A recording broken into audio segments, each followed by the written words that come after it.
Dragonsplague is probably the biggest troll of a mechanic that was put into Dragons Dogma 2, as this pawn disease can wipe out an entire town once you fall asleep. This can delay your progress for hours by killing off main story NPCs, and for some people, this is enough to make them rage quit and stop playing this game for good. But don't worry, I got you. I'll be going over how to avoid Dragonsplague, what to do if you have it, and how to recover your game from the massive damage that it does. What is Dragonsplague? The first time you ever hear about Dragonsplague is when you recruit a pawn from the rift that actually has it. And the pop-up description says that there are no markers on the pawn to indicate they have the sickness. All you get to know is how to cure the problem, which is by them becoming forfeit, which basically means them dying or you yeeting them off a cliff into the brine, or by passing it on to another pawn, which is actually the chaotic option if you want to troll somebody and ruin their game. So how do we identify the pawns in Dragons Dogma 2 that has the plague? Well, first you should immediately dismiss the pawn that gave you the notification, because that is the freebie notification the game gives us to warn us about what is going to happen. It doesn't matter if the pawn doesn't look evil at all, it has the Dragonsplague. So get rid of that one unless you would like to see destruction. But after this warning, it's all up to us to determine which pawns have it and which ones don't. By the way, feel free to comment down below any clues you may find on any of the pawns you find in the rift or the interactions you had that help everyone in the community identify Dragonsplague if I may have missed it. Now, the most obvious signs are going to be the eyes, which I'll define in 3 stages. Thanks to Reddit, we got a nice look at stage 1 symptoms, which are barely noticeable. I mean, you literally have to hold your phone or look at the TV or your computer screen just to see this. You'll see the eyes are pulsing red very subtly, like you have to really look to see it, but it's happening. So in my clip that I have here, I accidentally realized that I hired 2 pawns who had Dragonsplague. Of course, when I hired them and recruited them, they didn't show any signs of it. I kept the screen on them and I noticed something really interesting. The pawn on the right was showing stage 2 eye symptoms. You could see him rubbing his eyes, it's flickering on and off. He looks like he's grabbing his head because he's suffering from headaches. And you could see the pawn on the left's eyes completely stay pure red. That does not change no matter what happens. And he's also grabbing his head with the symptoms and struggling with it. But 2 completely different pawns exhibiting 2 different behaviors. So 1, 2, and 3. Now, out of those 2 pawns that I had in my party at the time, the only pawn that didn't have it was mine, and there was no way I was going to let them spread it to my pawn. So I grabbed the stage 3 pawn and yeeted it off the cliff, and then I chased after the stage 2 pawn who tried to run away, grabbed him, and fed him to the brine to rid my party of them. A quick pro tip before you throw them away is to make sure they don't die with any of your items on them. Make sure to go into their inventory, take out your items, and then throw them into the brine. Hey, by the way, I'm suffering from subscriber plague, so if you hit that subscribe button, you'll fix me.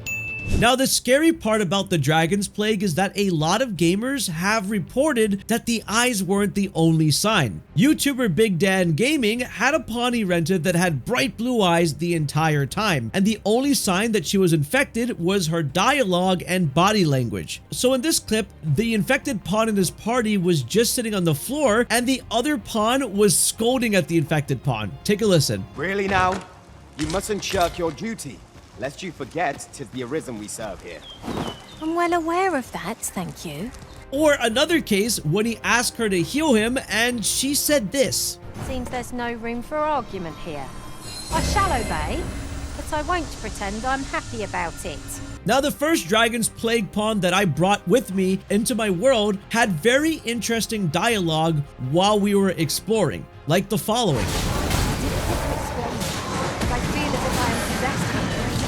Having an unknown power inside of them was yelling to me that there is Dragonsplague. That's so weird to have like power you don't know about. And then I got a very aggressive reply when I issued a command in battle.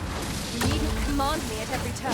I know what to do. So when the pawns think that they can function on their own and start acting like an autonomous being, well, that's a problem. So if you don't notice any red eyes, use the command buttons to pay attention to how they may react to you. Eventually, you can see this pawn's eyes went red. It eventually progressed for me, but it's not going to be the same for everybody else. Now, of course, the solution for this pawn was to also make a sacrifice to the brine. Throw it away, get rid of it. I don't want it. But no matter how careful I was, I somehow still ended up with a pawn that was going to cause my fate to get ruined because of online trolling, which cost me an entire town full of dead people, but we'll get to that. When you're recruiting your pawn, you have to be extremely careful of pawns with helmets, eye covers, or glasses. I'd personally just avoid all these pawns at any cost, since you're not even able to take a look at their eyes, which are one of the features that show up, especially the ones that wear anything with red glasses, which makes their eyes look red. It sucks. It's stupid. As I mentioned, the online community can easily troll others by spreading Dragonsplague from their main pawn onto other people's pawns, so you have to be careful. And the worst part is, not only do you have to be aware of just people's online pawns, but you need to be aware when you end up fighting dragons and drakes, because you can catch the illness then. I personally think it happens when the dragon grabs the pawn and speaks some mind control mumbo jumbo into them.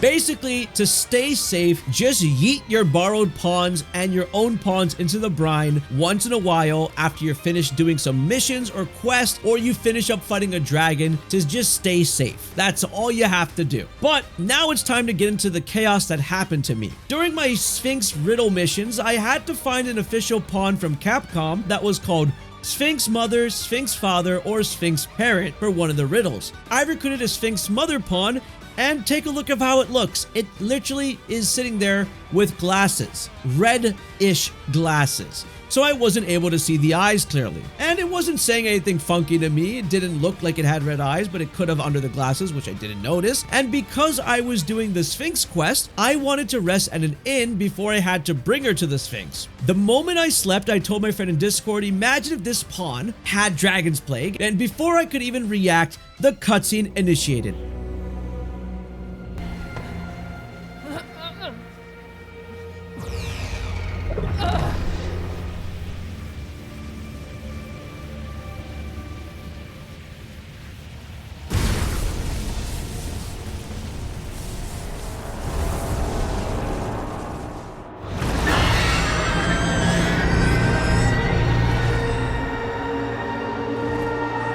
I got the notification people died because of Dragonsplague, and somehow someone infected an official Capcom pawn. That means no pawn is safe if official ones can even be infected. So now your town is completely nuked. There are dead NPCs everywhere. You have quests to progress, but you can't do them because the main story NPCs are dead. Well, a fake rumor online went around saying that if you wait a couple of days, all your NPCs will come back to life, but this is absolutely false and not the case. Fake news. If you remember where your important quest pawns are, you can find them on the ground after the Dragonsplague attack. They're still there. You just have to go ahead and revive them with the Wakestone. However, if you leave the bodies around for a very long time, they're all going to disappear and go into the morgue. Now, if you complete the Sphinx quest, you can get something known as the Eternal Wakestone. However, you can only use it once to bring back an entire town, because it will not work again because it's gone. It's a one-time use. I think that's a really lame object,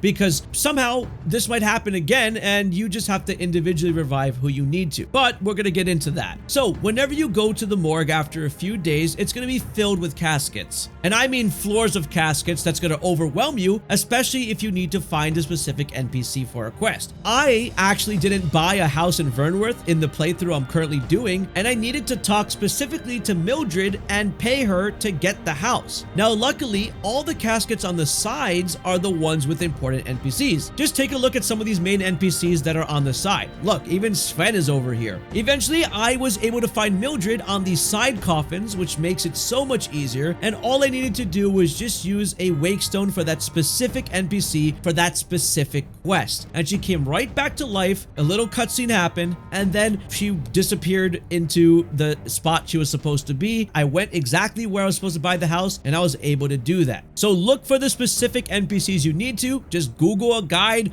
or YouTube video, find the quest guides online. It's really simple to know who you're looking for. Now, the big issue is though, how do you get tons of Wakestones? Well, it's really simple. All you have to do is just enter a Riftstone at a town, use the advanced search to find a level 2 pawn, and then hire 2 of them into your party. After that, find a bench, rest there by time skip spamming, and once it reaches the next day, you'll get 2 Wakestone shards as a reward. And don't forget, 3 Wakestone shards combined give you a full Wakestone. This is a really easy exploit that will be able to solve your issues because Capcom has this for all level 2 pawns. So let's, as a community, just drown all of our pawns every once in a while and throw them in the brine. That way we can get rid of Dragonsplague altogether because it is a very annoying mechanic. So you may know about Dragonsplague now, but do you know about this video that's on my face? Click it.